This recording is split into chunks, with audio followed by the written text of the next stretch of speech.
computing happened. And the reason they changed the way the computing happened is because they looked at systems, they looked at network, and they looked at the whole of the computing infrastructure in a very different way than what used to happen before 2000. So it's about time that we go back to the fundamentals and we start looking at AI not in the context of prompts and not in the context of agentic AI, but in the context of systems, machines, and network.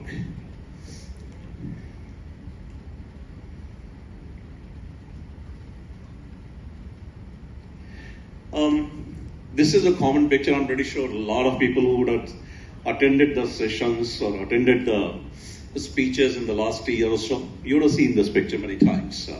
I want to give you a very different perspective of this picture. Look at the last column. Look at the last tag. That is infrastructure.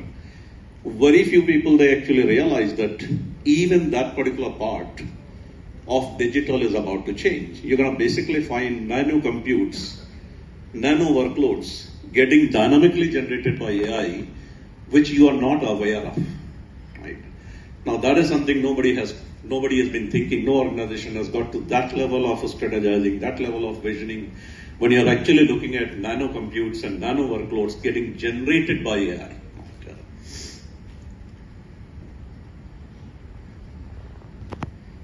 Now this is a common, this is a common picture in terms of what threats are there for AI. Everybody knows. I mean, if you have been reading articles, if you're reading magazines, you would basically get to know that these are the common threats if you're adopting LLMs, if you're using AI in any shape or any form. What this picture does not represent, I want to talk about that for a second. There are two changes which are happening in the industry related to AI. Right? One change is perimeter. Right? I will just take 1 second and ask, what is the change in perimeter when it comes to AI? Anybody?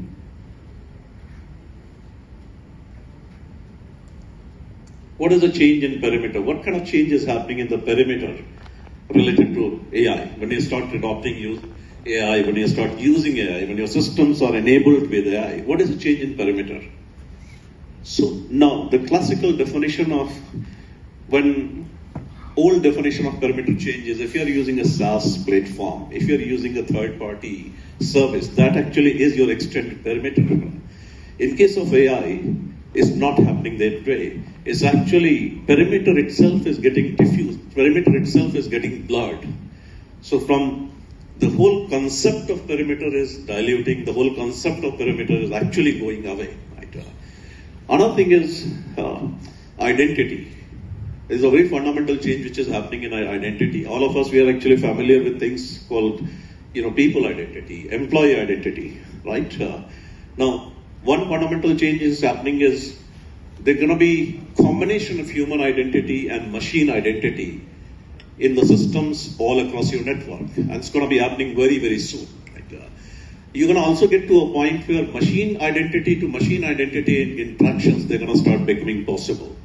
Now, how do you, today when you manage the identity, you manage the identity by having a control, by having the process of creating user IDs, creating passwords, actually doing the MFAs and all that, right? But when you have machine identity to machine identity, facilitating your workflow is a very different world. Right? So these are two critical changes which should be seen in addition to this picture of what are the AI threats.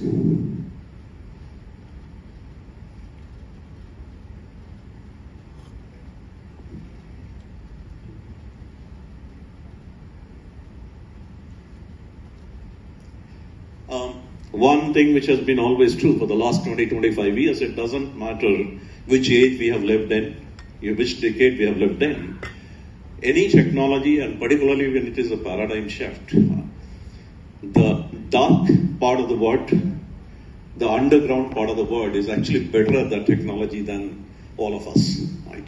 So that has been true. That has been true almost for the last 50 years now. And this continues to be true even for AI. So these kind of things, what you see here, this is something which is already happening. So if you look at the nature of the phishing, if you look at how many phishing attacks are happening and how many of them getting successful, you are finding that exceptional growth in deepfake attacks And majority of the phishing attacks which are leading to actual monetary loss, they have got one or other type of deepfake being generated by AI.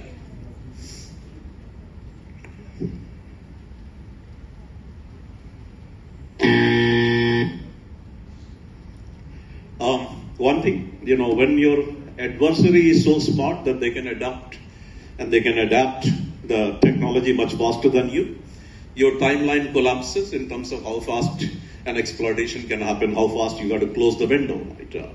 So your timeline collapses. 25-26, the timeline has collapsed to less than a day. It is roughly about 10 hours. In another 6 months to 18 months time frame, we'll be looking at a picture where this timeline would be in minutes. So where are we? We are at a cross-section of AI adoption in your enterprise is actually creating new threats for you almost every day. Right? If you're an active adopter of AI, it is actually creating new threats every day. Right?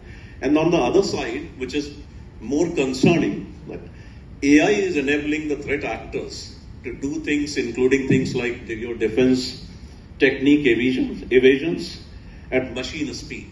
So this is what is really happening. If you want to sort of have a clear picture of what is happening, this is what is happening across the world. This is my last slide. All of you guys would have sort of been told, we got to do the testing, we got to do the governance, we got to do the supply chain security, and we got to do AI architecture, secure AI architecture. All that is good. All that is good in theory.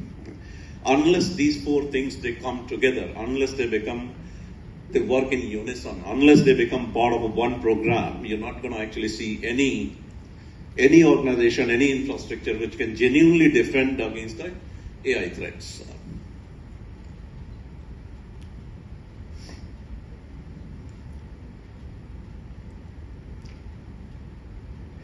This is what we are as a company. I didn't want to spend a lot of time on my organization or my company. I wanted to keep it specific to the subject matter, specific to domain, but this is what we do. The one in the violet, in the red, and that one on the orange. These are our top areas. We have done hundreds of customers across the globe. We are a very, very deep technology company. And anybody who would want to connect, anybody who would want to know more about Castellum Labs, Sukriti and Preeti, they are here. You can reach out to them if you want to talk to me. I'm going to be around for another couple of hours. Thank you.